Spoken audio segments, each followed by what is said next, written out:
மத்திய சுவிசேஷம் 3ஆம் அதிகாரம் வசனம் 7 12 வசனங்களை வாசிக்க கேட்கலாம்.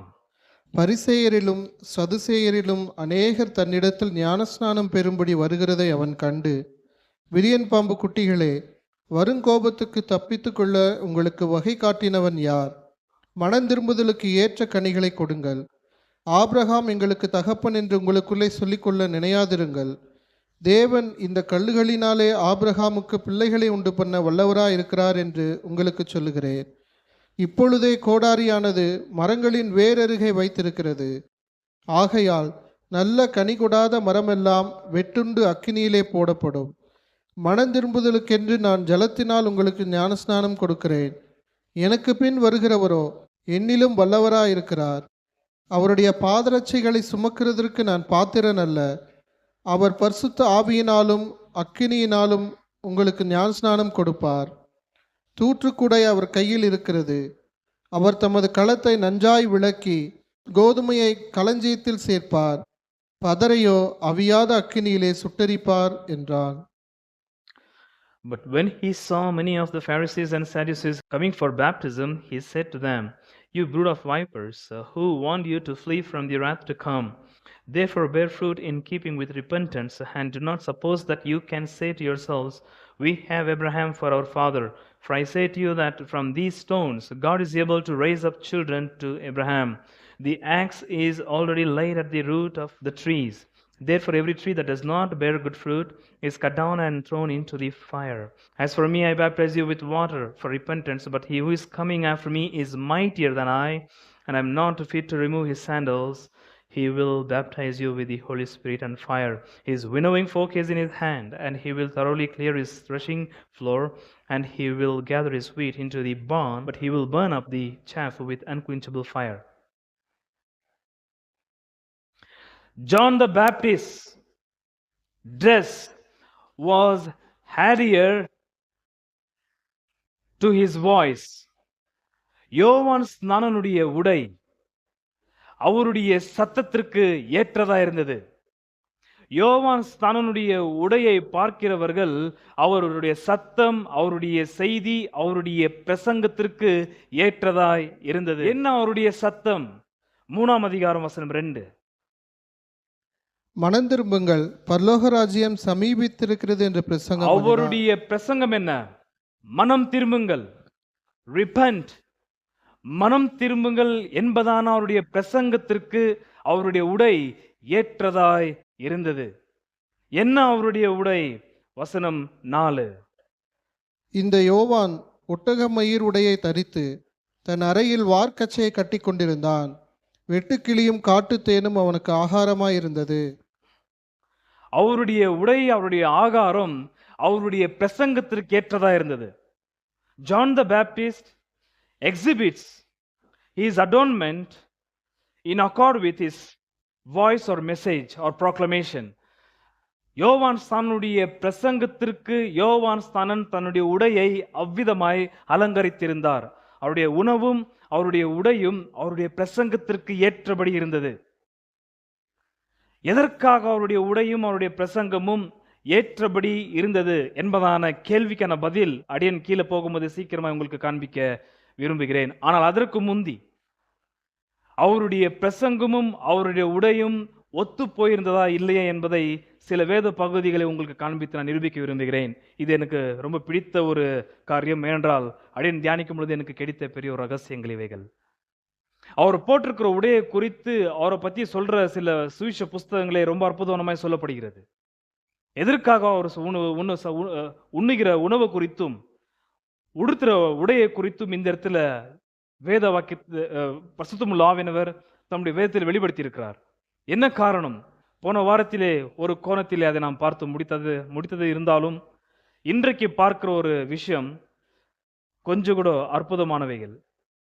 அவருடைய உடை அவருடைய பிரசங்கத்திற்கு ஏற்றதா இருந்தது. அவரை பார்க்கும் பொழுதே அவருடைய பிரசங்கம் எப்படியாப்பட்ட பிரசங்கம் என்பது ரொம்ப தெளிவாய் தெரியும். அதே போல மகிமின் இயேசுநாதருடைய உடையை பார்க்கும் பொழுது அவருடைய பிரசங்கம் எப்படிப்பட்டது என்றும் ஜனங்களுக்கு நன்றாய் தெரியும். சாப்டர் 11 7, 8, 9. அவர்கள் போன பின்பு இயேசு யோவானை குறித்து ஜனங்களுக்கு சொன்னது என்னவென்றால், எதை பார்க்க வனாந்திரத்திற்கு போனீர்கள்? காற்றினால் அசையும் நாணலையோ? அல்லவென்றால் எதை பார்க்க போனீர்கள்? மெல்லிய வஸ்திரம் தரித்த மனுஷனையோ? மெல்லிய வஸ்திரம் தரித்திருக்கிறவர்கள் அரசர் மாளிகைகளில் இருக்கிறார்கள். அல்லவென்றால் எதை பார்க்க போனீர்கள்? தீர்க்கதரிசியையோ? ஆம், தீர்க்கதரிசியை பார்க்கிலும் மேன்மையுள்ளவனையே என்று உங்களுக்கு சொல்லுகிறேன். ரொம்ப தெளிவானவராக இயேசு கிறிஸ்து கேட்கிற கேள்வி, எதை பார்க்கும்படியாக நீங்கள் வனாந்திரத்திற்கு போனீர்கள்? மெல்லிய வஸ்திரம் தரித்த அரசர்கள் மாளிகையில் இருக்கிற ராஜாக்களையா, அரசர்களையா? வனாந்திரத்தில் எந்த அரசனும் இருக்க வாய்ப்பு இல்லையே. வனாந்திரத்தில் இருந்தவன் யார்? வஸ்திரத்தை குறித்து அந்த இடத்துல ஆண்டவராக இயேசு கிறிஸ்து தெளிவாய் பேசுவதற்கான காரணம் 16, 17, 18, 19 அதே 11ஆம் அதிகாரம். இந்த சந்ததியை யாருக்கு ஒப்பிடுவேன்? சந்தை வெளிகளில் உட்கார்ந்து தங்கள் தோழரை பார்த்து, உங்களுக்காக குழல் ஊதினோம், நீங்கள் கூத்தாடவில்லை, உங்களுக்காக புலம்பினோம், நீங்கள் மாரடிக்கவில்லை என்று குறை சொல்லுகிற பிள்ளைகளுக்கு ஒப்பாயிருக்கிறது. ரொம்ப நன்றாக கவனிக்க வேண்டும். குழல் ஊதினோம், சந்தோஷமாக குழல் ஊதும் பொழுது நீங்கள் கூத்தாட வேண்டியதா இருந்தது, ஆனால் கூத்தாடவில்லை. இயேசு ரொம்ப அற்புதமாக இந்த சந்ததியை ஒப்பிட்டு பேசுகிறார். யோவான் தன்னுடைய சத்தியமுள்ள வார்த்தையும் அவனுடைய உடையும் வெறுத்த ஆட்களை பத்தி அங்க பேசுறார். நன்றாக கவனிங்கள். அடுத்து, உங்களுக்காக புலம்பினோம், நீங்கள் மாரடிக்கவில்லை. உங்களுக்காக புலம்பினோம், நீங்கள் மார்படிக்கவில்லை. அது ரெண்டுத்தையும் எதுக்கு கம்பேர் பண்றாரு கவனிங்கள். 18. எப்படியெனில் யோவான் போஜனபானம் பண்ணாதவனாய் வந்தான், அதற்கு அவர்கள் அவன் பிசாசு பிடித்திருக்கிறவன் என்றார்கள். உடைய பத்தி பேசினாரு வசனம் 8ல. 18ல யோவானுடைய உணவை பத்தி பேசுகிறார். அப்போ யோவானுடைய உணவும் யோவானுடைய உடையும் அவருடைய பிரசங்கத்திற்கு ஏற்றதா இருந்தது என்று நான் ஆரம்பத்தில் சொன்னதற்கு காரணமே என்ன? அவருடைய பிரசன்னம். புலம்பினோம், நீங்கள் என்ன பண்ணவில்லை. அது எதுக்கு ஒப்பிட்டு பேசுறாரு? யோவானுடைய உடையும் பிரசங்கமும். யோவானை பார்க்கும்போது நீங்க என்ன பண்ணிருக்கணும்? மார்படித்திருக்க வேண்டும். என்னது? மனம் திரும்புதல். அவனுடைய உணவு, அவனுடைய உடை, அவனுடைய பிரசங்கம் எல்லாம் ஏற்றதா இருந்தது, ஒத்து போகிற ஒரு விஷயமா இருந்தது. ஒரே ஒரு விஷயம், யோவானை நீங்கள் பார்க்கும் பொழுது மார்படித்து அழுதிருக்க வேண்டும். அந்த ஒரு மார்க்கெட்டில் நடக்கிற பிள்ளைகளை வச்சு பேசுறாரு. ஆனால் நீங்க அப்படி செய்யவில்லை. சரி, அவனை பார்த்து தான் நீங்க அப்படி செய்யவில்லை, என்ன பார்த்து நீங்க என்ன செஞ்சிருக்க வேண்டும்? அடுத்த வசனம் 19. மனுஷகுமாரன் போஜனபானம் பண்ணுகிறவராய் வந்தார், அதற்கு அவர்கள், இதோ போஜன பிரியனும் மதுபான பிரியனுமான மனுஷன், ஆயக்காரரும் பாவிகளுக்கும் சிநேகிதன் என்கிறார்கள். குழல் ஊதும் பொழுது ஆடினாங்க தெரியுமா? அந்த மாதிரி என்னை பார்க்கும் பொழுது நீங்க சந்தோஷப்பட்டிருக்கணும். என்ன பார்க்கும் பொழுது நீங்கள் களி கூற வேண்டும். அத்தையும் நீங்க செய்ய மாட்டேன்றீங்க. யோவானை பார்க்கும் பொழுது மார்பிள் அடித்து மனஸ்தாபப்பட்டு மனம் திரும்ப வேண்டும், அதையும் நீங்கள் செய்யவில்லை. எதற்காக உங்களை சொல்லிக் கொண்டு வருகிறேன்? யோவானுடைய உடையும் யோவானுடைய பிரசங்கமும் one. John the Baptist's dress was cohered or adhered to his voice. அவருடைய சத்தத்திற்கு அவருடைய உடை ஒத்து போகிறதா இருந்தது. யோவானை பார்க்கும் பொழுதே, அவருடைய உடையை பார்க்கும் பொழுதே அது மனம் திரும்புதலுக்கு ஏற்றதான பிரசங்கத்தை வெளிப்படுத்துகிற உடையா இருந்தது. இயேசு அது ரொம்ப அற்புதம் நம்ம வெளிப்படுத்தினார். இன்னொரு வேத பகுதியை நான் காண்பிக்க விரும்புகிறேன். 21ஆம் அதிகாரம் 28லிருந்து 32. இங்க ஒரு இயேசுநாதர் ஊமையை பத்தி பேசுறாரு, கவனியுங்கள். ஆயினும் உங்களுக்கு எப்படி தோன்றுகிறது? ஒரு மனுஷனுக்கு 2 குமாரர் இருந்தார்கள். மூத்தவனிடத்தில் அவன் வந்து, மகனே, நீ போய் இன்றைக்கு என் திராட்சை தோட்டத்தில் வேலை செய் என்றான். அதற்கு அவன் மாட்டேன் என்றான். ஆகிலும் பின்பு அவன் மனஸ்தாபப்பட்டு போனான். இளையவனிடத்திலும் அவன் வந்து அப்படியே சொன்னான். அதற்கு அவன், போகிறேன் ஐயா என்று சொல்லியும் போகவில்லை. இவ்விருவரில் எவன் தகப்பனுடைய சித்தத்தின்படி செய்தவன் என்று கேட்டார். அதற்கு அவர்கள், மூத்தவன் தான் என்றார்கள். அப்பொழுது இயேசு அவர்களை நோக்கி, ஆயக்காரரும் வேசிகளும் உங்களுக்கு முன்னே தேவனுடைய ராஜ்யத்தில் பிரவேசிக்கிறார்கள் என்று மெய்யாகவே உங்களுக்கு சொல்லுகிறேன். ஏனென்றால் யோவான் நீதிமார்க்கமாய் உங்களிடத்தில் வந்திருந்தும், அது கவனிங்கள், யோவான் நீதிமார்க்கமாய் உங்களிடத்தில் வந்திருந்தும் நீங்கள் அவனை விசுவாசிக்கவில்லை. ஆயக்காரரும் வேசிகளுமோ அவனை விசுவாசித்தார்கள். அடுத்த பகுதி, அதை நீங்கள் கண்டும் அவனை விசுவாசிக்கும்படியாக பின்பாகிலும் மனஸ்தாபப்படவில்லை என்றார். நீங்கள் அதை கண்டும் மனஸ்தாபப்படவில்லை. யோவானை காணும் பொழுது வேசி மார்க்கத்தாரும் பாவிகளும் ஆயக்காரரும் மனஸ்தாபப்பட்டு மனம் திரும்பினார்கள். யோவானுடைய உடையும் அவனுடைய பிரசங்கமும் மனஸ்தாபப்பட்டு மனம் திரும்ப வேண்டும். அதை கண்டுகூட நீங்கள் பரிசேர் சதுசேர் வேதபாரகரே, அதை கண்டுகூட நீங்கள் மனஸ்தாபப்படவில்லை. யோவானுடைய உடை அவருடைய பிரசங்கத்திற்கு ஏற்றதா இருந்தது. எதற்காக? யோவானுடைய பிரசங்கமும் அவருடைய உடையும் எதற்காக ஒரே மாதிரி இருந்தது? அவர் போட்ட அந்த ஒட்டகத்தோல் உடையும் அவர் புசித்த அந்த காட்டுத்தேன் வெட்டுக்கிளியும் எதை குறிக்கிறது? அவருடைய பிரசங்கத்தை. என்ன அவருடைய பிரசங்கம்? மனஸ்தாபப்பட்டு மனம் திரும்புங்கள். ஏன்? எதற்காக இப்படியாப்பட்ட ஒரு உடையை கர்த்தர் பிதாவாகிய தேவன் யோவான் கொடுத்தி அதுக்கு ஏத்த பிரசங்கத்தை சொல்லி அனுப்பியிருக்கிறார்? பிகாஸ் கடைசி நாள் ஆரம்பிக்கப்பட்டது. ஆண்டவராகிய இயேசுநாதர் அடுத்த சம்பவத்தில் வந்து யோவான் ஸ்நானத்தினால் ஞானஸ்நானம் எடுக்கும்படியாக வருகிறார். அவர் வரும்பொழுது நடுகிற சம்பவங்களை யோவான் ரொம்ப ஆர்வமாய் படுத்து பேச விரும்புகிறார். அதை நான் சீக்கிரமா சொல்லி முடிப்பேன். இயேசுநாதருடைய முதல் வருகையிலே அவர் பூமியில கால் வைக்கும் பொழுது கடைசி நாட்கள் தொடங்கினது. ஆகையால் தான் நிருபங்களில் நாம் பார்ப்பது கடைசி நாட்களில் எது கடைசி நாட்கள்?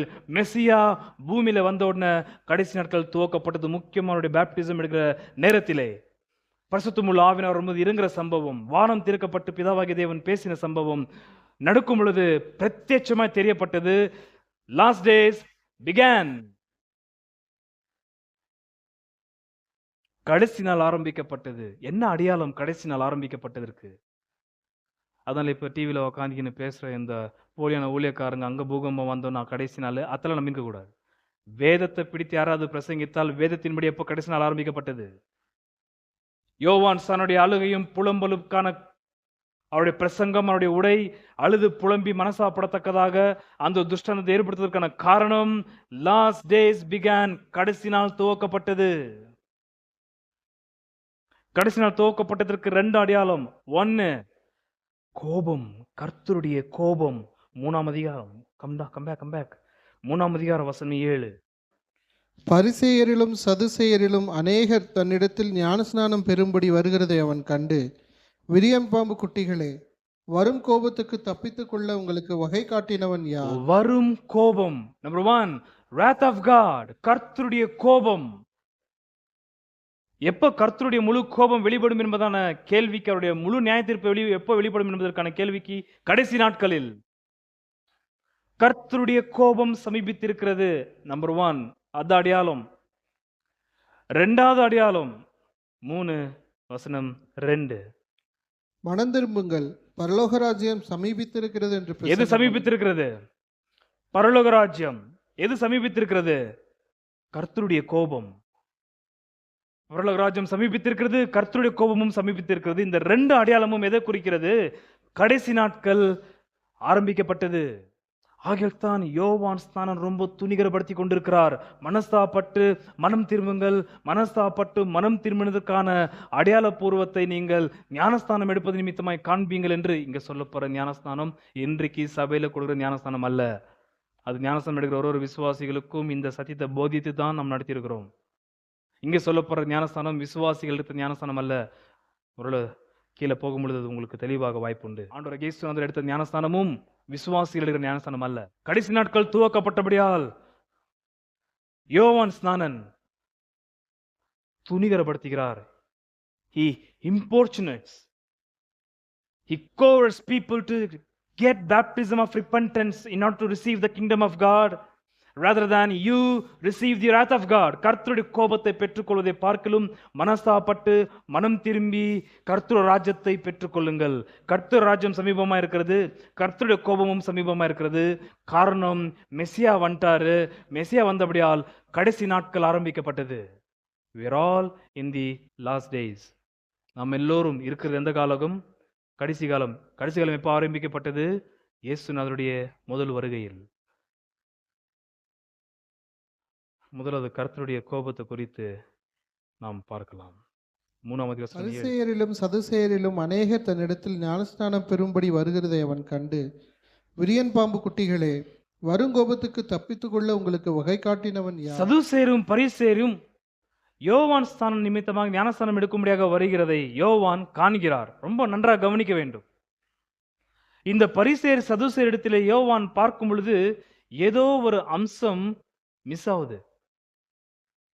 ஏதோ ஒரு விஷயம் இந்த பரிசேர் சதுசேர்கிட்ட இல்ல.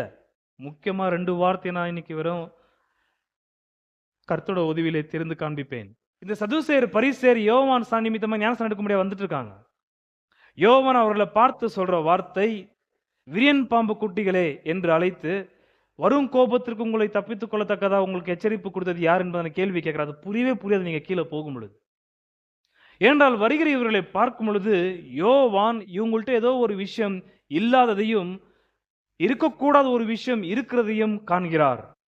என்ன அவர்களிடத்தில் இல்லாத ஒரு விஷயம்?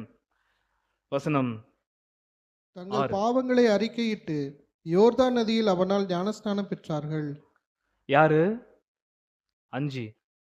அப்பொழுது எருசலேம் நகரத்தாரும் யூதேயா தேசத்தார் அனைவரும் யோர்தானுக்கு அடுத்த சுற்றுப்புறத்தார் யாவரும் அவனிடத்திற்கு போய் தங்கள் பாவங்களை அறிக்கையிட்டு யோர்தான் நதியில் அவனால் ஞானஸ்நானம் பெற்றார்கள். மனம் திரும்புதல் என்றால் என்ன? கீழே போகும்போது வெளிப்பாடு உங்களுக்கு வரும். இந்த இடத்துல பார்த்தீர்கள் என்றால் பரிசேரும் சதுசேரும் யோவான் ஸ்தான நிமித்தமாக ஞானஸ்தானம் எடுக்கும்படியாக வந்தாலும் அவர்கள் எதை செய்யவில்லை? தங்களுடைய பாவங்களை அறிக்கையிடவில்லை. ஆகையால் அவர்கள் மனஸ்தாபப்பட்டு மனம் திரும்பவும் இல்லை. அவர்கள் அதை அறிக்கையிடவில்லை. எது? பாவங்கள், தங்களுடைய பாவங்களை. அவர்கள் அறிக்கையிட்டது என்ன? 9. ஆபிரகாம் எங்களுக்கு தகப்பன் என்று உங்களுக்குள்ளே சொல்லிக்கொள்ள நினையாதிருங்கள். அதைத்தான் அவர்கள் அறிக்கையிட்டார்கள். எது? ஆபிரகாம் எங்களுடைய தகப்பன். அவர்கள் தன்னுடைய பாவங்களை அறிக்கையிட்டு மனசாப்பட்டு மனம் திரும்பி யோவானுடைய உடையையும் அவருடைய பிரசங்கத்தையும் அவர்களுக்கு முக்கியமே கிடையாது. அவருடைய உடையாகட்டும் அவருடைய பிரசங்கமாகட்டும் அவர்கள் காதிலே போட்கவில்லை. பின் எதற்காக அவர்கள் ஞானஸ்தானம் எடுக்கும்படியாக வந்தார்கள்? என்ன காரணம் அவர்கள் ஞானஸ்தானம் எடுக்கும்படியாக வருவதற்கு? வசனம் 5 தான் காரணம். வசனம் 5. அப்பொழுது எருசலேம் நகரத்தாரும் யூதேயா தேசத்தார் அனைவரும் யோர்தானுக்கு அடுத்த சுற்றுப்புறத்தார் யாவரும் அவனிடத்திற்கு போய் தங்கள் பாவங்களை அறிக்கையிட்டு யோர்தான் நதியில் அவனால் ஞானஸ்நானம் பெற்றார்கள். அவர்களுக்கு தேவையா இருப்பது எருசலேம், யூதேயா சுற்றுப்புறத்தார் அனைவரும் ஜனங்கள் திரளாய் போயிருக்கிறார்கள். இவர்களை பத்தி ஆகிய தன் இயேசுநாதர் சொன்ன வார்த்தை 23ஆம் அதிகாரம். இவர்களுக்கு தேவையா இருக்கிறது popularity. They need people to become pompous. 5லிருந்து 7 வரைக்கும் வாசிங்கள். தங்கள் கிரியைகளை எல்லாம் மனுஷர் காண வேண்டும் என்று செய்கிறார்கள். யாரு? 2 கொஞ்சம் கான்டெக்ஸ்ட். வேதபாரகரும் பரிசேயரும் அவங்கள போய் தான் பேசிட்டு இருக்காரு. இப்போ வாசிங்க வசனம். தங்கள் கிரியைகளை எல்லாம் மனுஷர் காண வேண்டும் என்று செய்கிறார்கள். தங்கள் காப்பு நாடாக்களை அகலமாக்கி தங்கள் வஸ்திரங்களின் தொங்கல்களை பெரிதாக்கி விருந்துகளின் முதன்மையான இடங்களையும் ஜெப ஆலயங்களின் முதன்மையான ஆசனங்களையும் சந்தை வெளிகளில் வந்தனங்களையும் மனுஷரால் ரபி ரபி என்று அழைக்கப்படுவதையும் விரும்புகிறார்கள். புரிஞ்சுதா? இவர்கள் யாருக்காக வந்திருக்கிறாங்க? அங்க பப்ளிக். எந்த இடத்துல லட்சக்கணக்கான ஆட்கள் ஆயிரக்கணக்கான ஆட்கள் கூடி வருகிறார்களோ அந்த இடத்துல போறது யாரு? Politicians, religious leaders. Sadducees politicians, Pharisees religious leaders. இவர்கள் போனதற்கு காரணம் பப்ளிக் பீப்புள். என்னத்தை யோவான் பார்த்தார் தெரியுமா அவங்க கிட்ட? 23ஆம் அதிகாரம் இயேசுநாதர் அந்த வார்த்தையை சொல்றாரு. 15. மாயக்காரராகிய வேதபாரகரே பரிசேயரே. அதுதான் பார்த்தார் யோவான். பரிசேருக்குள்ளும் சதுசேருக்குள்ளும் பார்த்தது என்ன? ஹிபாக்ரசி, மாயக்காரரே. இயேசுநாதர் ரொம்ப தெளிவாய் கூப்பிடுறாரு. இந்த இடத்துல அந்த இடத்துல இயேசு அவங்கள பார்த்து அப்படியே பப்ளிக்கா கூப்பிட்டாரு. இந்த இடத்துல யோவான் அவங்கள பார்த்து சொன்ன வார்த்தை மாயக்காரன் சொல்லாவிட்டாலும் உங்கள்ட்ட இருக்கிறது இன்னும் மாயை. அது ரொம்ப டேஞ்சர். அதுதான் நீ கொஞ்சம் டீட்டெயிலாக சொல்லி முடிக்க விரும்புகிறேன். கர்த்தர் ரொம்ப வெறுக்கிற ஒரு நேச்சர் என்னவென்றால், ஒரு தன்மை என்னவென்றால் மாயை. hypocrisy. Hypocrisy is very relevant term to hell. நரகத்துக்குரிய பதம் அது. 3:7. பரிசேயரிலும் சதுசேயரிலும் அநேகர் தன்னிடத்தில் ஞானஸ்நானம் பெறும்படி வருகிறதை அவன் கண்டு, விரியன் பாம்பு குட்டிகளே, வருங்கோபத்துக்கு தப்பித்துக்கொள்ள உங்களுக்கு வகை காட்டினவன் யார்? ஓகே, அவருடைய மாயை என்ன? அது ரொம்ப டீட்டெயிலாக சொல்லுவேன், கொஞ்சம் கவனியுங்கள். ஏன்னா முதல் முறை இங்கே அறிமுகப்படுத்துறது யாரு? பரிசேயர், சதுசேயர். 2வது அதிகாரத்தில் பிரதான ஆசாரியர்கள்ட்ட ஏரோது போய் ஆலோசனை கேட்டதாக தான் வசனம் வருது, பரிசேயர் வரல. இங்கே முதல் முறை இந்த 2 கூட்டத்தை பற்றி இங்கே அறிமுகப்படுத்துறதுனால தான் கொஞ்சம் நான் ஃபஸ்ட்டு மென்ஷனிங்க, ஃபஸ்ட்டு ரெஃபரன்ஸ் அவங்கள பற்றி இங்கே கொடுக்கப்படுது மத்திய இந்த சுவிசேஷத்தில்.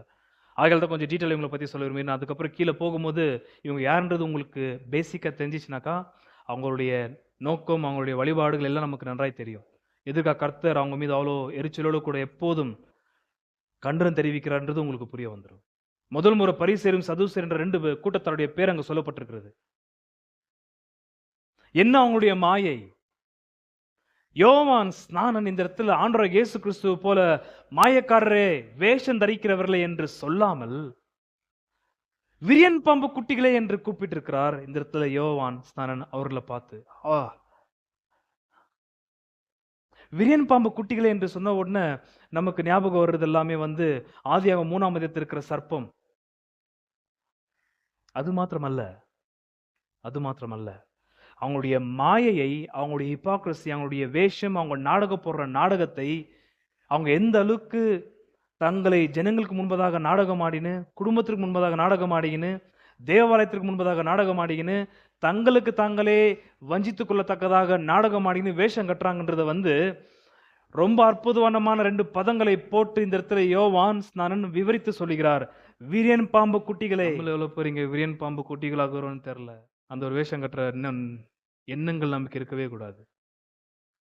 அது வேஷம் கட்டுறதுன்றது உங்களுக்கு இங்கே கீழே இப்போ புரிஞ்சிடும். ஆண்டவர் ரொம்ப எதிர்பார்க்கிறது வெட்டாந்தரமா வெளிச்சமா இருக்கணும் அவருக்கு முன்பதாக. நாம் வேஷம் கட்டின்னு இருக்கக்கூடாது. அவருடைய மாயை ரொம்ப அற்புதம் நம்ம வெளிப்படுத்துகிறார். என்னது? வீரியன் பாம்பு குட்டிகளே. என்ன அர்த்தம் அதுக்கு? ஜாக்கிரதையாக கவனிங்க. 12ஆம் அதிகாரம் அதே பதம் மறுபடியும் நம்முடைய ஆண்டவர் உபயோகப்படுத்துகிறார் அவங்களுக்கு. யார்? இந்த பரிசேர், சதுசேர், வேதபாரகர், இந்த 3 கூட்டத்தாருக்கு பயன்படுத்துகிற பதம் அது. 12ஆம் அதிகாரம் வசனம் 34. விரியன் பாம்பு குட்டிகளே. இது என் ஆண்டவராகிய இயேசுநாதர் பயன்படுத்துகிற பதம். அங்க யோவான் சொன்ன வார்த்தையை இந்த இடத்துல மறுபடியும் ஆண்டவராகிய இயேசு கிறிஸ்து இந்த கூட்டத்தை பார்த்து சொல்ற வார்த்தை விரியன் பாம்பு குட்டிகளே. என்ன ஆண்டவரே அர்த்தம் இதுக்கு? இந்த அர்த்தத்தை இப்ப சொல்ல விரும்புகிறேன், கொஞ்சம் கவனிக்க வேண்டும். என்ன விரியன் பாம்பு குட்டிகள் என்பதன் வார்த்தைக்கு அர்த்தம்? வசனம் 24. பரிசேயர் அதை கேட்டு, இவன் பிசாசுகளின் தலைவனாகிய பெயர்செபூலினாலே பிசாசுகளை துரத்துகிறானே அல்லாமல் மற்றபடி அல்ல என்றார்கள். வசனம் 28. நான் தேவனுடைய ஆவியினாலே பிசாசுகளை துரத்துகிறபடியால் தேவனுடைய ராஜ்யம் உங்களிடத்தில் வந்திருக்கிறது. நன்றாக கவனிக்கணும்.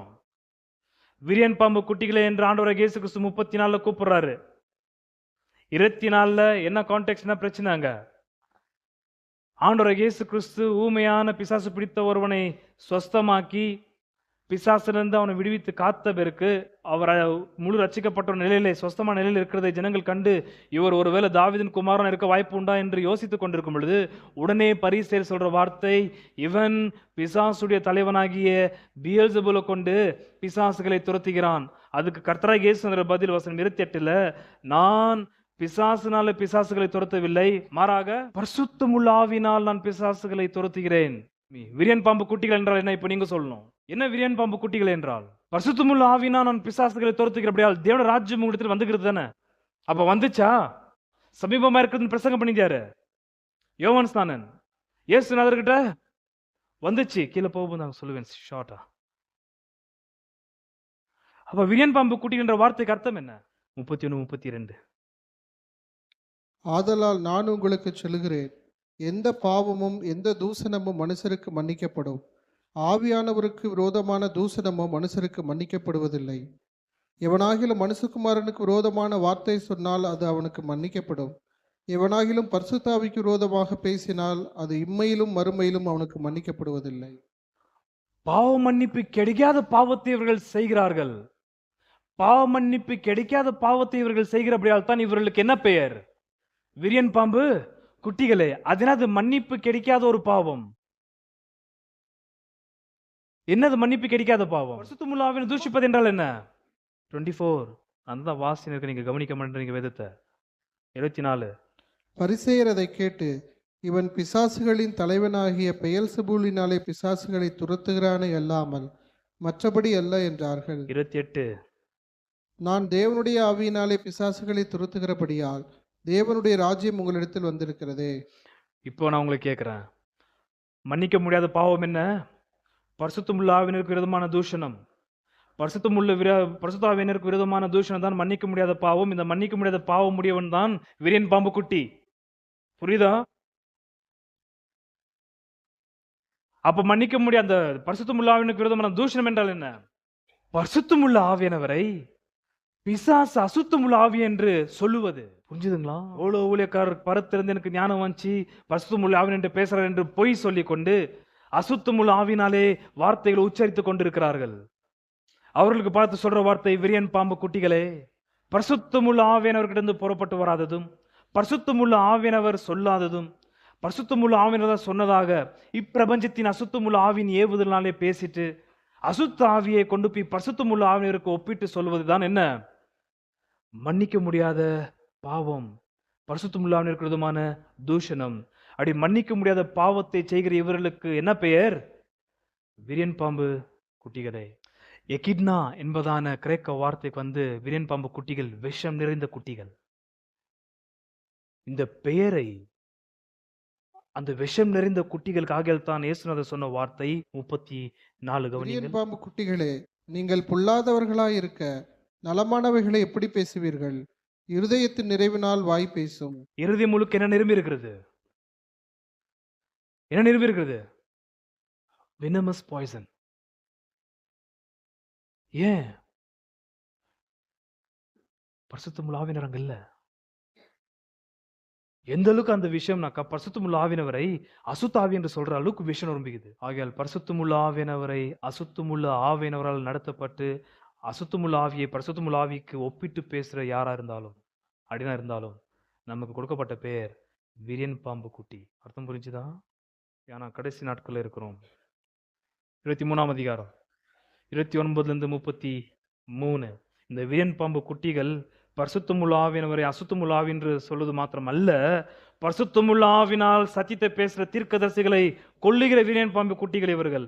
29 இருந்து. மாயக்காரராகிய வேதபாரகரே, பரிசேயரே, உங்களுக்கு ஐயோ! நீங்கள் தீர்க்கதரிசிகளின் கல்லறைகளை கட்டி நீதிமான்களின் சமாதிகளை சிங்காரித்து, எங்கள் பிதாக்களின் நாட்களில் இருந்தோமானால் அவர்களோடே நாங்கள் தீர்க்கதரிசிகளின் இரத்தப்பழிக்கு உடன்பட்டிருக்க மாட்டோம் என்கிறீர்கள். ஆகையால் தீர்க்கதரிசிகளை கொலை செய்தவர்களுக்கு புத்திரராய் இருக்கிறீர்கள் என்று உங்களை குறித்து நீங்களே சாட்சியாகிறீர்கள். நீங்களும் உங்கள் பிதாக்களின் அக்கிரம அளவை நிரப்புங்கள். சர்ப்பங்களே, விரியன் பாம்பு குட்டிகளே. மறுபடியும் அந்த வார்த்தையை கூப்பிடுறார் கர்த்தர். விரியன் பாம்பு குட்டிகளே. ஏன்? சத்தியமுள்ள ஆவியானவரை அசுத்தமுள்ள ஆவின்னு சொல்றது மாத்திரமல்ல, சத்தியமுள்ள ஆவினால் சத்தியத்தை பேசுறவங்கள கொல்றவங்க இவங்க. ஏரோதுக்கும் இந்த சதுசேர் பரிசேருக்கும் எந்த வித்தியாசம் இல்லை. 2ஆம் அதிகாரத்துல ஏரோது பாலகனா இருக்கும் பொழுது இயேசு அவரை கொல்ல முயற்சி செய்தான். பரிசுத்தமுள்ள தூதர்களால் எச்சரிப்போடு கூட யோசேப்பு அந்த குழந்தையை அழைத்து கொண்டு எகிப்துக்கு போனார். ஆனால் முதிர்வை நன்றாக வளர்ந்து பரிபூர்ண மனுஷனாக ஊழியம் செய்கிற இயேசுநாதரை பரிசேரும் சதுசேரும் வேதபாரகரும் மத தலைவர்களும் கொன்று போட்டாங்க. அப்ப விரியன் பாம்பு குட்டிகளுக்கு என்ன அர்த்தம்? பரிசுத்தமுள்ள ஆவியினரை தூஷணம் செய்வது நிமித்தமாக, பரிசுத்தமுள்ள ஆவியினரை அசுத்தமுள்ள ஆவி என்று சொல்லி தூஷணம் செய்வது நிமித்தமாக அவர்களுக்கு பாவ மன்னிப்பே இல்லை. No more repentance given. The gift of repentance only given to the people who commit sins against their body, against God, against Son of God, against other people, but not against the Holy Spirit. பரிசுத்தமுள்ள ஆவியினருக்கு விரோதமாய் செய்கிற பாவத்தை மனசாப்பட்டு மனம் திரும்ப கர்த்தர் அந்த ஈவு கொடுக்க மாட்டார். மனம் திரும்புதலுடைய ஈவு. ஆகையால் மாயை என்றால் என்ன இப்ப புரியுதா? மாயக்கு அர்த்தம் மாயக்காரர். இயேசுநாதர் எதிர்க்காரங்களை பார்த்து மாயக்காரர் என்றாரு. நீங்கள் ஒரிஜினல் என்ன? விரியன் பாம்பு குட்டிகள்.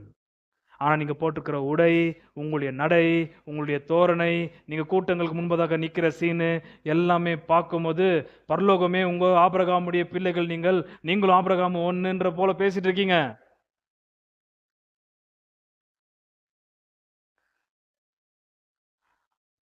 நரக பாதையில போய் கொண்டிருக்கும்போது அதிகமாக பார்ப்பது வேறு யாரும் இல்ல, அதிகமான ஊழியக்காரர்களை தான். ஊழியக்காரர்கள் ரொம்ப பேர் நரக பாதையில போய் கொண்டிருப்பாங்க. பொதுவான ஜனங்கள் அவ்வளவு போக வாய்ப்பில்லை. ஜாஸ்தி போற ஆட்களை எல்லா மதத்தில் இருக்கிற மத போதகர்கள், ஊழியக்காரர், முக்கியமா கிறிஸ்தவ மார்க்கத்தில் இருக்கிற ஊழியக்காரங்க ரொம்ப பேர் அங்க நீங்க பார்க்கலாம். மதிய ரசமையில பரிசேயரிலும் சதுசேயரிலும் அநேகர் தன்னிடத்தில் ஞானஸ்நானம் பெறும்படி வருகிறதை அவன் கண்டு, விரியன் பாம்பு குட்டிகளே, வருங்கோபத்துக்கு தப்பித்துக் கொள்ள உங்களுக்கு வகை காட்டினவன் யார்? முதலாவது யாருடைய கோபம் இது? வரும் கோபத்திற்கு உங்களை தப்பித்துக் கொள்ள என்ன வார்த்தை? வகை காட்டினவன் யார்? யாருடைய கோபம் இது? அதுக்கு பதில் கீழே போகும்போது உங்களுக்கு எச்சரிக்கை கவனிச்சதா கிடைக்கும். அது யாருடைய கோபம்? இவர்கள் அந்த கோபத்தை தப்பித்துக் கொள்ள வாய்ப்பு இல்லை. எதற்காக இவர்கள் கோபத்திலிருந்து தப்பித்துக் கொள்ள வாய்ப்பில்லை? இவர்கள் யார்? விரியன் பாம்பு குட்டிகள். என்ன அர்த்தம்? பாவ மன்னிப்பு கிடைக்காத பாவத்தை செய்கிறவர்கள். யாரு? என்ன அது பாவ மன்னிப்பு கிடைக்காத பாவம்? பரிசுத்தமுள்ள ஆவியானவருக்கு விரோதமாய் தூஷணம் செய்வது. புரியுதா? ஆகையால் உன்னை யாரு இந்த வரப்போகிற கோபத்திலிருந்து நீ தப்பித்துக் கொள்ளலாம் சொல்லி உன்னை யார் இங்க திசை திருப்பிந்து? யார் உனக்கு மனம் திரும்புதலுக்கு அடுத்த ஈவு கொடுத்தா சொல்லிந்து? நீ ஒரு விரியன் பாம்பு கூட்டின்னு உனக்கு தெரியாதா? உனக்கு மனம் திரும்புதலுக்கு அடுத்த ஈவு இல்லை. உனக்கு பாவ மன்னிப்பான ஈவு கிடைக்கவே கிடைக்காது உனக்கு. ஏனென்றால் நீ பரிசுத்தமுள்ள ஆவியானவருக்கு விரோதமாய் தூஷணம் செய்கிறவன். அதற்கு அர்த்தம் தான் விரியன் பாம்பு குட்டி. ஆகையால் நம்ம பசங்க யாருமே இந்த விரியன் பாம்பு குட்டிங்க லிஸ்ட்ல வந்துடக்கூடாது. பரிசுத்தமுள்ள ஆவியானவருக்கு விரோதமாய் பண்ற தூஷணம். என்னுடைய வாசிங்க வசனம் 7. பரிசேயரிலும் சதுசேயரிலும் அநேகர் தன்னிடத்தில் ஞானஸ்நானம் பெறும்படி வருகிறதை அவன் கண்டு, விரியன் பாம்பு குட்டிகளே, வருங்கோபத்துக்கு தப்பித்துக் கொள்ள உங்களுக்கு வகை காட்டினவன் யார்? உங்களுக்கு யார் வகை காட்டியது? உங்களுக்கு பாவ மன்னிப்பு இல்ல, உங்களுக்கு மனஸ்தாப்பட்டு மனம் திரும்புற ஈவு கிஃப்ட் கிடையாது. உங்களுக்கு வேசிக்காரர்களுக்கு கொடுக்கப்படும், ஆயக்காரர்களுக்கு கொடுக்கப்படும், திருடர்களுக்கு கொடுக்கப்படும், கொலைபாதகர்களுக்கு கொடுக்கப்படும். உங்களுக்கு இல்லை. உங்களுக்கு இல்லை. அப்படியே உங்களுக்கு அந்த ஒரு மனசாப்பட்டு மனம் திரும்ப ஈவு இருக்குமானால், பாவ மன்னிப்பான ஒரு வரம் உங்களுக்கு கர்த்தர் ஈவாக கொடுப்பதே ஆனால், வசனம் 8ல மனம் திரும்புதலுக்கு ஏற்ற கனிகளை கொடுங்கள். எதை கொடுங்கள்? மனம் திரும்புதலுக்கு ஏற்ற கனியை நீங்கள் எனக்கு கொடுத்துதான் ஆக வேண்டும். நன்றா புரிஞ்சுக்கணும். மனம் திரும்புதலுக்கு அடுத்த கனியை சாப்பிடுறது யாரு? Who eats the fruit of repentance? Who tastes the fruit of repentance? யாரு மனம் திரும்புதலுக்கு அடுத்த கனியை புசித்து ருசி பார்ப்பது? யாரு மனஸ்தாபத்திற்கு அடுத்த மனம் திரும்புதல் உண்டாகி அந்த மனம் திரும்புதலுடைய கனியை சாப்பிடுறது? யோவான் ஸ்நானனா? எந்த மரமும் வந்து கனி கொடுத்து அத்தையே சாப்பிடுறது கிடையாது. அது காஞ்சி பழமாயி அழுவி கூட கீழே விழுந்துருமே தவிர எந்த கனி கொடுத்து அந்த மரம் அந்த கனியை சாப்பிடுறது கிடையாது. யார் அந்த கனியை சாப்பிடுறது? யாருக்கு அந்த கனி தேவை? 3:2 மனம் திரும்புங்கள், பரலோக ராஜ்யம் சமீபித்திருக்கிறது என்று பிரசங்கம் பண்ணினான். மனம் திரும்புங்கள், பரலோக ராஜ்யம் சமீபித்திருக்கிறது. யார் பரலோக ராஜ்யத்தை கொடுக்கிறாரோ அவருக்கு தான் தேவை. என்ன கனி?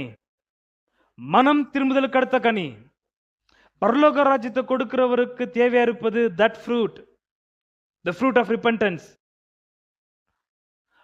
பரலோக ராஜ்யத்தை கொடுக்கிறவர் யார்கிட்ட இந்த கனியை காண்றது இல்லையோ அவங்கள்ட்ட கொடுக்கிறது என்ன? கோபம். வரும் கோபத்திலிருந்து உங்களை தப்பித்துக் கொள்ள வகை காட்டினவன் யார்? அப்ப கனியை சாப்பிடுறது யாரு? பரலோக ராஜ்யத்தை கொடுப்பவர். உன்னை யாருன்னு தெளிவா அங்க சொல்லல.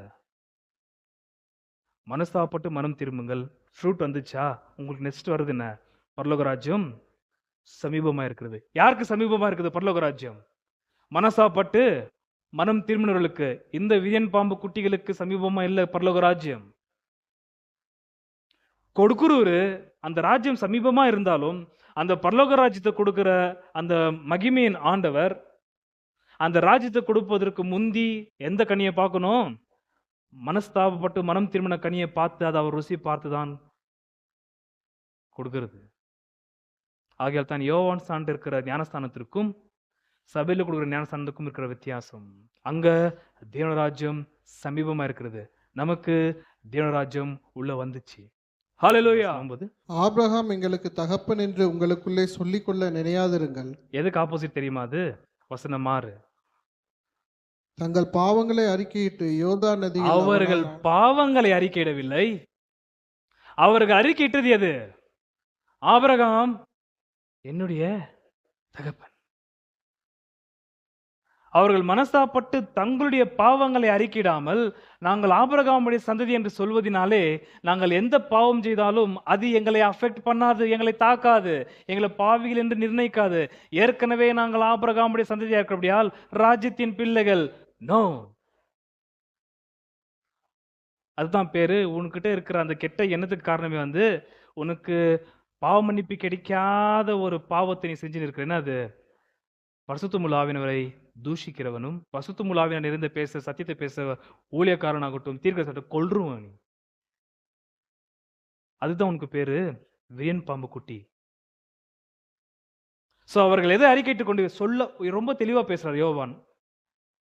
நாங்கள் ஆபிரகாமுடைய சந்ததி என்று நீங்கள் சொல்லாதீங்க, மாறாக நீங்கள் பாவிகள் என்று நீங்கள் பண்ண பாவங்களை அறிக்கையிட்டு ஞானஸ்நானம் எடுக்கிறதா வாங்க. ஏன்னா தொட்டிக்கிட்டே வராது. எதுக்கு வந்து எனக்கு தெரியும், சுத்தி ஜனங்க இருக்கிறாங்க, பள்ளம் அது யோர்தான், சுத்தி ஜனங்க ஃபுல்லு ஆயிரக்கணக்கான மக்கள் நிரம்பி பார்த்துட்டு இருக்கிறாங்க. அவங்க முன்னாடி இவங்க பெரிய பறையோட கூட வந்துட்டு இருக்காங்க. ஏதோ இவங்க தான் யோவான் சான ஒரு போதகனாக நியமிச்சிருந்து போல, யோவான் சான இவங்க அண்டர்ல தான் வர்றது போல ஜனங்களுக்கு காட்டுறதுக்கு. 9 ஆபிரகாம் எங்களுக்கு தகப்பன் என்று உங்களுக்குள்ளே சொல்லிக்கொள்ள நினையாதிருங்கள். தேவன் இந்த கல்லுகளினாலே ஆபிரகாமுக்கு பிள்ளைகளை உண்டு பண்ண வல்லவராய் இருக்கிறார் என்று உங்களுக்கு சொல்லுகிறேன். அந்த கல்லு பத்தி கொஞ்சம் சகோதரி சொன்னாங்க, ரொம்ப நல்லா இருந்தது கேட்க. நான் இப்ப அதுக்கு வர விரும்புகிறேன். நீங்கள் ஆபிரகாமுடைய சந்ததி என்று சொல்வதனால உங்களுக்கு பாவ மன்னிப்பு கிடைக்க வாய்ப்பில்லை. ஆபிரகாமல்ல உங்களுடைய பாவங்களை மன்னிக்கிறவர். 1ஆம் அதிகாரம் வசனம் 21 121. யாரு பாவங்களை மன்னிக்கிறவர்? சத்தமா வாசிங்க. அது அவள் ஒரு குமாரனை பெறுவாள், அவருக்கு இயேசு என்று பெயரிடுவாயாக, ஏனெனில் அவர் தமது ஜனங்களின் பாவங்களை நீக்கி அவர்களை ரட்சிப்பார் என்றார். ஹalleluya. ஆபிரகாம் இல்ல, அது பிறந்த மெசியா, பாவங்களை நீக்கி ரட்சிக்கிறவர். அதனால அந்த மெசியாவாகிய ராஜா வரப்போறார், சீக்கிரமா வந்துனுங்கிறாரு, ஆந்த வேலை இருக்கிறார், அவரு யோர்தான் வந்துங்கிறாரு. ஆனா யோவான் எதிர்பார்த்தது நடுகல, அது வேற விஷயம், அது அடுத்த வாரத்தை பார்க்க இருக்கிறோம். வந்துங்கிறாரு. வந்த உடனே சில பேருக்கு ஆவி ஞானஸ்நானமும், வந்த உடனே சில பேர் உங்களை போல இருக்கிற விரியன் பாம்பு குட்டிகளே உங்களுக்கு அக்கினி ஞானஸ்நானம் கொடுக்க போறாரு அவரு.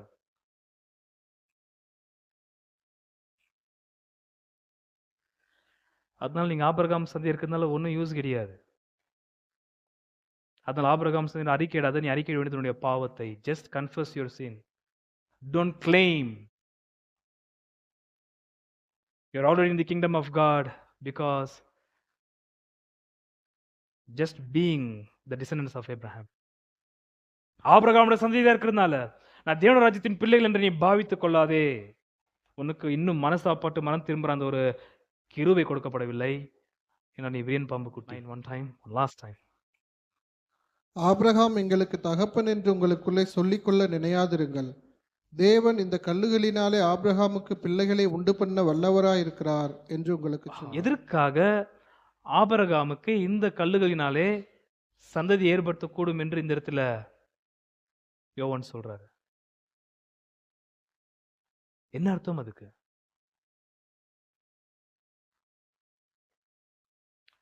நான் 3 காரணங்கள் சொல்றேன். அது அடியன் நோண்டி எடுத்த விஷயம். அது எது அது பொருந்தது என்று நீங்களே சொல்லலாம். ஓகே, ரெடி எல்லாரும்? 3 காரணங்கள் நான் சொல்லுவேன். 3 தாட்ஸ். முதலாவது, ஆபிரகாமுக்கு இந்த கல்லுகளினாலே தேவன் புதிய சந்ததியை கொண்டு வரதுனால உங்களை ரீப்ளேஸ் பண்ண வாய்ப்பு இருக்கு. புரிஞ்சுதா? ஞாபகம் இருக்குதா? ஆண்டவராகிய இயேசுநாதருடைய உவமையெல்லாம் ஒரு எஜமான் திராட்சை தோட்டத்தை ஏற்படுத்தி அந்த திராட்சை தோட்டத்தை வேலை செய்வதற்காக ஆட்களை நியமித்தார். திருப்ப அந்த திராட்சை தனக்கு வர வேண்டிய கனியை வாங்கத்தக்கதாக வேலையாட்கள் அனுப்பும் பொழுது அவங்க என்ன பண்ணாங்க? அடிச்சு துன்பப்படுத்தாங்க. கடைசியில் தம்முடைய குமாரன் அனுப்புறாரு. தன்னோட குமாரன் என்று அறிந்தவுடன் அவர்கள் வெளியே கொண்டு போய் அவரை கொன்று போட்டுறாங்க. அதுக்கப்புறம் எஜமான் என்ன செய்வார்? தோட்டத்தின் எஜமான் வந்து அங்க இருக்கிறவர்களை சங்கரித்து அந்த இடத்தை இன்னொரு கூட்டத்திற்கு ஹேண்ட் ஓவர் பண்ணுவார். அப்படிதான் பரிசேயர், சதுசேயர், வேதபாரல போகி அப்போஸ்தலர்கள், தீர்க்கதரிசிகள், போதகர்கள், சுவிசேஷர்கள் வந்து கொண்டு வந்து நிப்பாட்டினார் கர்த்தர். அதாவது இன்னைக்கு பரிசேயர் சதுசேயர்லாம் இல்ல. அப்படி உங்களுடைய இந்த கல்லுகளினாலே ரொம்ப முக்கியம், இந்த பாயிண்ட் இப்பயே சொல்லிடுறேன். இந்த கல்லினாலே நான் என் சபையை கட்டுவேன் என்று இயேசுநாதர் பேதுரு கொடுத்த அறிக்கையை வச்சு சொன்ன ஞாபகம் தான். இந்த கல்லினாலே என் சபையை கட்டுவேன். அதான் எனக்கு மத்தேயு ஒரு புக்கை அந்த புக்குள்ள தான் இருக்கணும். எனக்கு அதுலயே நீந்தணும். அப்போதான் நல்ல உணவு கிடைக்கும். உள்ள போய் நீந்தினா தான் நல்ல சத்துவமுள்ள உணவு கிடைக்கும். ஸோ முதலாவது, இந்த கல்லுகளினாலே சந்ததியை நான் தேவன் கொண்டு வந்து உங்களை ரீப்ளேஸ் பண்ணவருக்கு முடியும். அதாவது ஆபிரகாம் என்பதான சந்ததி என்பதான பேர் அவரால் மாற்ற முடியும். நீங்க அவருக்கு பிள்ளைகளே இல்லை என்பதான ஒரு நிலைக்கு அவர் பண்ண முடியும். அவரு இந்த கல்லுகளினாலே சந்ததியை ஏற்படுத்திட்டு உங்களை ரீப்ளேஸ் பண்ண வாய்ப்பு இருக்கு. அவரால் முடியும். முதல் தாட்டு. இல்லாவிட்டால் நீங்கள் இந்த கல்லுகளும் ஒண்ணுதான். இந்த கல்லுகளினாலே தேவன் ஆபிரகாமுக்கு சந்ததியை கொண்டு வருவது போல உங்களையும் கொண்டு வந்துகிறாரு. ஆகையால் நீங்களும் ஜீவனற்ற இந்த கல்லுகள் போலதான் இருக்கிறீர்கள். ரெண்டாவது தாட்டு. இது ரெண்டுல எது இருக்கலாம்? ஒன்னு, இந்த கல்லுகளினாலே புது சந்ததியை கொண்டு வந்து உங்களை மாத்த நம்முடைய தேவனால் கூடும் என்று இந்த இடத்துல யோவான் சொல்றாரு. அதுவா? இல்லாவிட்டால் இந்த கல்லுகளினாலே சந்ததியை கொண்டு வந்தாலும் எப்படி இந்த கல்லுகள் ஜீவனற்றதா இருக்கிறது போல அதே போல தான் நீங்க இப்போ ஜீவனற்ற கல்லுகள் போல இருக்கிறீங்க அப்படின்ற ஒரு தாட்டா? எந்த மீனிங்ல இந்த இடத்துல யோவான் பேசியிருக்கலாம்? இருக்கிற ஆப்ஷன் 3. நான் 3 நான் தான் நோண்டி எடுத்தேன் கர்த்தரோட கிருபையில. இருந்தாலும் ஐ கிளிங் டு த தாட் 3. மூணாவது என்னுடைய எண்ணத்திற்கு நான் இதை ஒப்பு கொடுக்க விரும்புகிறேன். அதுதான் ஏத்துக்கிறேன் நான். என்ன வரும்? யோவான் உங்களுக்கு கன்வே பண்ற விஷயம், சொல்ல வர விஷயம், நீங்கள் ஆபிரகாமுடைய சந்ததி என்று நீங்கள் உங்களுக்குள்ளே சொல்லிக் கொள்ள கூடாது. மாறாக தேவன் இந்த கல்லுகளினாலும் ஆபிரகாமுக்கு சந்ததியை ஏற்படுத்த முடியுமானால், சாராளுடைய இடத்துல வந்து இந்த கல்லுகளை வைத்து இதிலிருந்து சந்ததியை பொறுப்பட்ட கொண்டு வர கர்த்தரால் கூடுமானால், கர்த்தர் சொல்றதுதான் நீங்க கேட்கணும். என்னது? மனஸ்தாப்பட்டு மனம் திரும்புதலுக்கு அடுத்த கனியை கொடுங்கள். I just rely on this thought. முன்னாடி வாசிங்க 9. ஆபிரகாம் எங்களுக்கு தகப்பன் என்று உங்களுக்குள்ளே சொல்லிக்கொள்ள நினையாதிருங்கள். தேவன் இந்த கல்லுகளினாலே ஆபிரகாமுக்கு பிள்ளைகளை உண்டு பண்ண வல்லவராயிருக்கிறார். பாயிண்ட் ரொம்ப முக்கியம். தேவன் என்னவா இருக்கிறாரு? வல்லவராயிருக்கிறார். ஆகையால் தான் தேவன் சொல்றது கேட்கணும். நீங்க சொல்றது கேட்கறதுக்கு தேவன் அல்ல. நீங்க ஆபிரகாமுடைய சந்ததி என்று சொல்வதற்காக தேவன் இல்லை. தேவன் என்னை அனுப்பியதற்கான காரணம், தேவன் சொல்றது நீங்க கேட்கணும். மனஸ்தாப்பட்டு மனம் திரும்புங்கள். ஏன்னா அவர் இந்த கல்னாலும் அவருக்கு ஜீவனை கொண்டு வர முடியும். அவர் கொண்டு வர ஜீவன் அவர் சொல்றது தான் கேட்கணும். எவ்வளவு பேர் இங்க தேவனால் உருவாக்கப்பட்டீர்கள்? யார் நாங்க தானா சுயமா உருவாக்கப்பட்டீர்களா? இல்லை. ஆகையால் நாம் எல்லாரும் என்ன செய்யணும்? அவர் சொல்றது தான் கேட்கணும். ஆகையால் தான் வானிலும் பூமியிலும் எனக்கு முழு அதிகாரம் கொடுக்கப்பட்டிருக்கிறது. ஆகையால் நான் சொல்றது கேளுங்கள். புறப்பட்டு போய் சகல ஜாதிகளையும் சீஷராக்குங்க. யோவான் ஸ்தானன் ரொம்ப கிராஃபிக்கா அதாவது அவருடைய உடைய பத்தி நான் பேசிட்டேன். அவருடைய உடைய ரொம்ப கிராஃபிக். அது ஜனங்களுக்கு பிரத்யட்சமா எடுத்து காண்பிக்கிற அவருடைய செய்தி. அது அங்க இருக்கிறது யோர்தான், வனாந்திரம், வெயில், தேளும் சர்ப்பம் தான் ரொம்ப இருக்கும். சில சர்ப்பங்கள் புஷ்குள்ள புதற்குள்ள போயிட்டு குட்டி போடும். அது பயங்கரமான வெயில். அதனால அடிக்கிற வெயில் ஏதாவது ஒரு புதர் பத்திக்கிச்சுன்னு வைங்களேன், செடி சின்ன புதர், அந்த சூடு தாங்க முடியாம உள்ள இருக்கிற குட்டிங்களை அப்படியே ஓடும். வேற இடத்துல போய் அடைக்கலத்துல போய் ஓடி போய் குழிகளை போய் ஒழிஞ்சுங்க. அது அந்த ஒரு கிராஃபிக்கை தான் இந்த இடத்துல பேசிட்டு இருக்காரு. ஏன்னா யோர்தான் அங்கே தான் அப்படிதான் நடுகிறதாங்க. அந்த ஒரு சீன் தான் இந்த இடத்துல யோவான் தன்னுடைய மனசுக்கு கொண்டு பேசுற வார்த்தை. தப்பித்துக்குள்ள உங்களுக்கு காட்டினவன் யார்? அதாவது கோபம் இன்னும் வரலையே, இந்த செடியில எப்படி பத்திக்கின்னு உள்ள இருக்கிற குட்டிங்களை வெளியே ஓடுதோ, அதே போல உங்களுக்கு தப்பித்துக் கொள்வதற்கு யார் உங்க வகைக்காட்டன்ற வார்த்தை அங்க பயன்படுத்துறாரு. இந்த கோடாரி பார்க்கும் பொழுது யோர்தான் கிட்ட வந்து கனி கொடுக்காத மரங்கள், காஞ்ச மரங்கள வந்து வெட்டி கொண்டு போய் வீட்டுக்கு வெறுக கொண்டு போவார்கள்.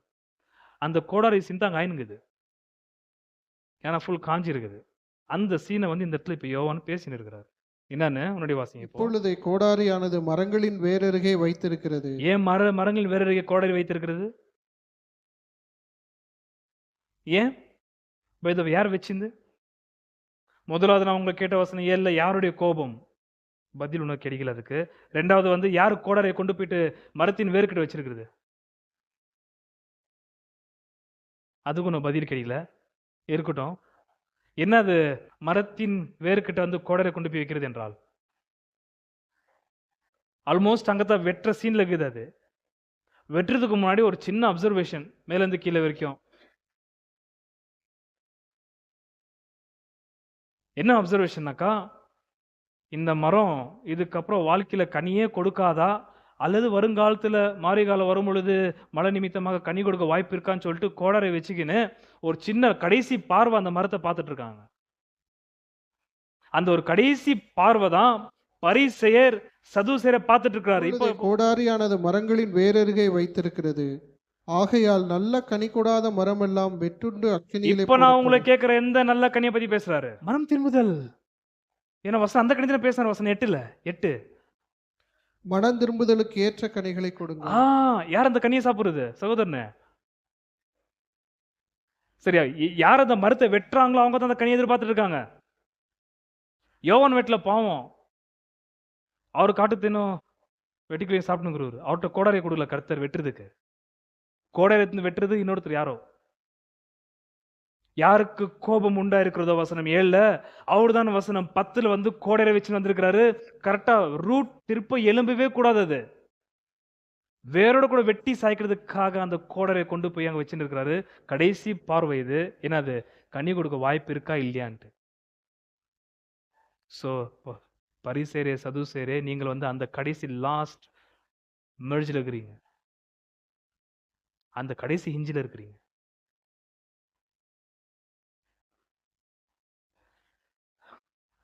கனி கிடைக்கல, இவர் எதிர்பார்த்த கனி கொடு. ஓகே, உங்களுக்கு ஒரு எக்ஸாம்பிள் கரெக்டா? ஒரு எக்ஸாம்பிள் வேணுமா? விஷயம் 21ஆம் அதிகாரம் வசனம் 18. ஷாக்கிங்கான ஒரு விஷயம் இது. 18, 19, 20. காலையிலே அவர் நகரத்துக்கு திரும்பி வருகையில் அவருக்கு பசி உண்டாயிற்று. அப்பொழுது வழியருகே ஒரு அத்திமரத்தை கண்டு அதனிடத்திற்கு போய் அதிலே இலைகளே அன்றி வேறொன்றையும் காணாமல். ஸ்டாப். யார் அத்திமரத்தை போகிறது? எதுக்காக போனாரு? கனியை சாப்பிடுறதுக்கு. அதான் சொல்லிங்க, ஃப்ரூட் யார் who eats the fruit of repentance.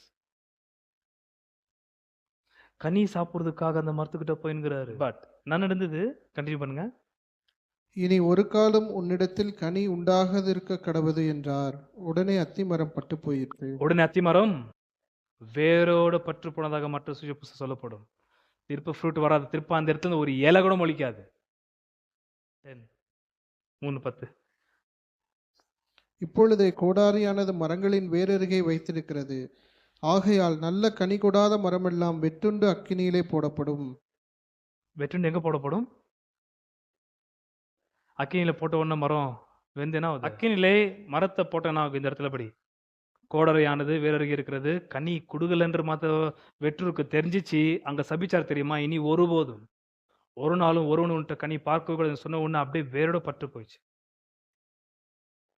அந்த மாதிரி கர்த்தர் நம்மளை பார்த்து ஒரு அர்த்தம் சொல்லிட்டாருன்னா போச்சு அவ்வளோ. ஸோ வெறுகை வந்து கொளுத்தி விட்டோம்னா அந்த வெறுகை என்ன ஆகுது கடைசியில்? சந்தேகம் இல்லத்தின சாம்பல் ஆகுறது. பற்றி பேச்சு மாற்றக்கூடாது. 11, 11. மனம் திரும்புதலுக்கென்று நான் ஜலத்தினால் உங்களுக்கு ஞானஸ்நானம் கொடுக்கிறேன். எனக்கு பின் வருகிறவரோ. அங்க நிறுத்துங்க. என்ன மீனிங் அது? மனம் திரும்புதலுக்கென்று நான் உங்களுக்கு எதை கொடுக்குறேன்? ஞானஸ்தானம். ஜலத்தினால் உங்களுக்கு. What you mean by it? நான் உங்களுக்கு கொடுக்குற ஜலத்தின் ஞானஸ்நானம் உங்களுடைய பாவங்களை என்ன செய்யாது? கழுவாது. கர்த்தருடைய கோபத்திலிருந்து உங்களை என்ன பண்ணாது? நீக்காது. இதுவரை ஜலத்தின் ஞானஸ்தானம் என்ன மீனிங்?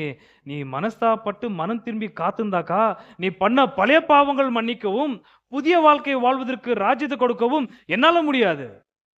நான் வெறும் உன்னை திருப்பி வைக்கிறேன். புரிஞ்சுதா? நான் வெறும் ஜலத்தின் ஞானஸ்தானம் கொடுக்கிறேன். வெறும் உன்னை திருப்பி பழைய பாவங்கள் கழுவப்படுறதுக்கும் புதிய வாழ்வு வாழ்வதற்கு புதிய ராஜ்யத்தை பெற்றுக்கொள்வதற்கும் உன்னை வெறும் திருப்பி வைக்கிற ஊழியம் தான் என்னுடையது. பழைய பாவங்கள் நீ தண்ணியில மூழ்கி வரதுனால கழுவப்படுறது கிடையாது. ஜஸ்ட் உன்னை திருப்புறேன். நீ அழுதுன்னு புலம்பினா இருக்கணும். இப்போ வாசிங்க 11. மனம் திரும்புதலுக்கென்று நான் ஜலத்தினால் உங்களுக்கு ஞானஸ்நானம் கொடுக்கிறேன். ஆனா இது இன்னும் யார்கிட்ட பேசுகிறாரு? இது யோவான் யார்கிட்ட பேசுகிறாரு? கான்டெக்ஸ்ட் பண்ணக்கூடாது. who is the recipients? பரிசேயர் சதுசேயர் வசனம் 7 பார்த்த வண்ணமாகவே. S 7 right. அவங்கள தான் பார்த்து பேசுங்க. நான் உங்களுக்கு கொடுப்பது என்ன? வெறும் ஜலத்தினால் ஞானஸ்நானம். அந்த ஞானஸ்நானத்துக்கு என்ன பேரு? மனம் திரும்புதலுக்கு ஏதும். நீ அதுவே பண்ணாம எதுக்காக ஞானஸ்நானம் எடுக்க வந்தேன்னு கேட்கிறாரு யோவான் அவங்கள பார்த்து. அடுத்து எனக்கு பின் வருகிறவரோ என்னிலும் வல்லவராயிருக்கிறார்.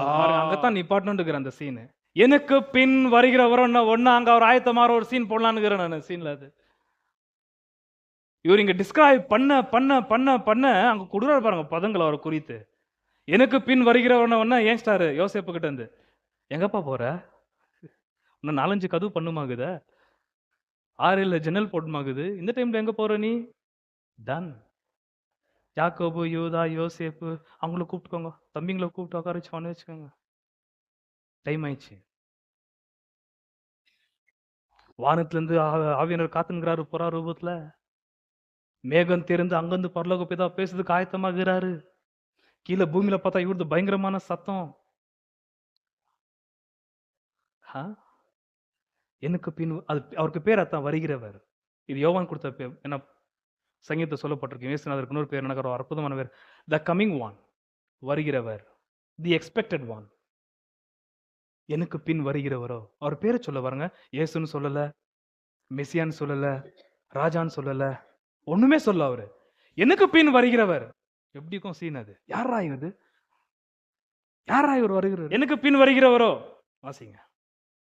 எனக்கு பின் வருகிறவரோ என்னிலும் வல்லவராயிருக்கிறார். எந்த அர்த்தத்தில் என்னிலும் ஒரு வல்லவர்? நான் பெரும் தண்ணீர் ஞானஸ்தானத்தை கொடுக்கிறவன். மனம் திரும்புதலுக்கு ஏதுவான ஞானஸ்தானத்தை கொடுக்கிறவன். மனம் திரும்புதலை கொடுக்கிறவன் அல்ல, பாவங்களை மன்னிக்கிறவனும் அல்ல, மனஸ்தாபப்பட்டு மனம் திரும்புற ஈவையும் கொடுப்பவன் அல்ல, கோடரை வச்சு மரத்தை வெட்டுகிறவனும் அல்ல, நல்ல கனியை சாப்பிடுகிறவனும் அல்ல.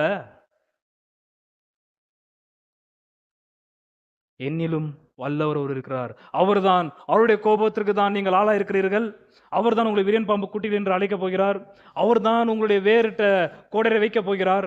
அவர்தான் உங்களுடைய மனஸ்தாபப்பட்டு மனம் திரும்ப அந்த நல்ல கனியை சாப்பிட வேண்டும் என்றுமே இருக்கிறார். என்னிலும் வல்லவர் ஒரு இருக்கிறார். Mightier, mightier. அவருடைய பாதரட்சைகளை சுமக்கிறதற்கு நான் பாத்திரன் அல்ல. அவர் பரிசுத்த ஆவியினாலும் அக்கினியினாலும் உங்களுக்கு ஞானஸ்நானம் கொடுப்பார். அவருடைய பாதரட்சை அவிழ்ப்பதற்கும் நான் என்னல்ல. ஆனா பரிசேயன் ஒருவன் 7ஆம் அதிகாரம் லூக்கா எழுதின சுவிசேஷத்தில் பார்க்கும் பொழுது சீமோன் என்பவன் ஒரு பரிசேயன் இயேசுநாதருடைய செருப்பையும் கழட்டுல, இன்னும் சொல்ல போனா இயேசுநாதருடைய கால் கழுவுறதோட தண்ணி கொடுக்க. அவரை பத்தி பண்ண பிரசங்க எப்படி?